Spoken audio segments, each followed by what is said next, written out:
بصري أنا. حياكم الله إلى هذا اللقاء مع الشيخ الدكتور صالح الشيبي، كبير سدنة بيت الله الحرام، وهو من يحمل مفتاح الكعبة المشرفة. حياك الله الشيخ صالح. الله يسلمك. بداية شيخ صالح، كيف يتم اختيار كبير السدنة؟ كابرا عن كابر، هكذا كانت من أيام سيد المرسلين حينما أعطى المفتاح لجدنا عثمان بن شيبة ابن أبي طلحة، أعطى له المفتاح وكان في هناك من هو أصغر منه فأعطاها للأكبر، فمشيت منذ ذلك التاريخ وهي كابر عن كابر، يموت الكبير ويأتي الذي بعده يتولاه. لا يشترط أن يكون ابنه أو أن يكون أخاه، المهم أنه يكون من آل الشيبي من سدنة الكعبة، ويكون هو الكبير الذي يلي الذي توفى في السن. هذا الكبير الذي يتولى سدانة الكعبة أفتى العلماء بأنه لا يجوز تغييره ولا التعرض له حتى ولو كان غير مرضي. الآن كبير السدنة يحمل 3 مفاتيح، اللي هي مفتاح باب الكعبة، واعتقد ان الان موجود معنا. موجود كله. ايوه موجود. ومفتاح مقام ابراهيم عليه السلام. نعم. ومفتاح باب التوبة في جوف الكعبة ومنه يصعدون الى السطح. نعم نعم. الان هذه المفاتيح يا شيخ موجودة امامنا، ممكن تشرح للمشاهدين عليها؟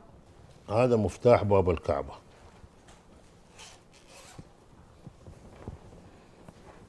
هذا مفتاح باب الكعبة، هذا مفتاح باب الكعبة. باب الكعبة.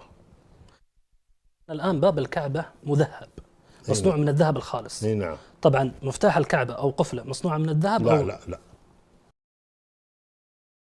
هذا الان مفتاح باب الكعبة. اي نعم، هذا مفتاح باب الكعبة وليس فيه شيء من الذهب.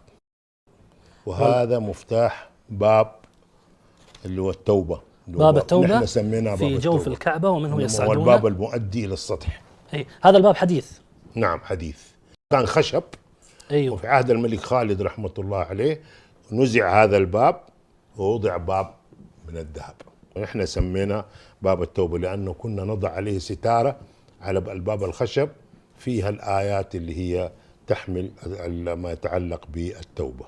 ومفتاح مقام إبراهيم عليه السلام موجود أيضا. عندي مفتاح مقام سيدنا إبراهيم عليه وعلى نبينا الصلاة والسلام. هذا مفتاح مقام إبراهيم. هذا مفتاح مقام إبراهيم عليه السلام. وهذا المفتاح أنشأ حديثا أيضا. نعم، بعد ما أزيل المقام اللي هو كان مقام سيدنا إبراهيم اللي هو لجل توسعة المطاف في عهد الملك فيصل رحمة الله عليه، ووضعت هذه البلورة اللي هي من القزاز، كان هذا مفتاحها. القفص الذي حول البلورة هذا مفتاح. طبعا شيخنا معروف الآن أنه الكعبة تفتح مرتين في العام في أوقات محددة، لكن مقام إبراهيم عليه السلام متى يفتح ولماذا يفتح؟ وقت الحاجة، إذا احتجنا لتلميع البلورة وتنظيفها من الغبرة ومن التراب نفتحها في أي وقت ونعمل لها تنظيف وغسيل، وبالتالي تصير نظيفة ليرى الناس ما بداخلها، وهو الحجر الذي كان يصعد عليه سيدنا إسماعيل عليه وعلى نبينا الصلاة والسلام. صلى الله عليه وسلم. اليوم شيخ صالح مع وجود مصنع لكسوة الكعبة المشرفة وجهة حكومية هي رئاسة شؤون الحرمين الشريفين، ما هو دور السادن حاليا وما هي آلية التنسيق بين هذه الجهات في خدمة بيت الله الحرام؟ كل ما يتعلق بالكعبة من صيانة ومن غسل ونظافة ومن تغيير الثوب ومن فتحها ومن قفلها ومن استقبال الزوار ومن كلها من مهام آل الشيبي. لكن ما يردده البعض من أن باب الكعبة المشرفة لا يفتح إلا بآل الشيبي، ما تعليقك الشيخ صالح على هذا الموضوع؟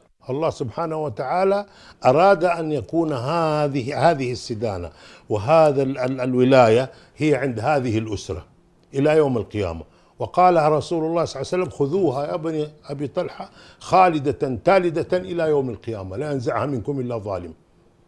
وهذا الذي ماشي عليه جميع الدول السابقة. نعم. اللي هو دولة الراشدين ودولة بني أمية والدولة العباسية والدولة العثمانية والدولة السعودية، من أيام ما جاء الملك عبد العزيز رحمة الله عليه.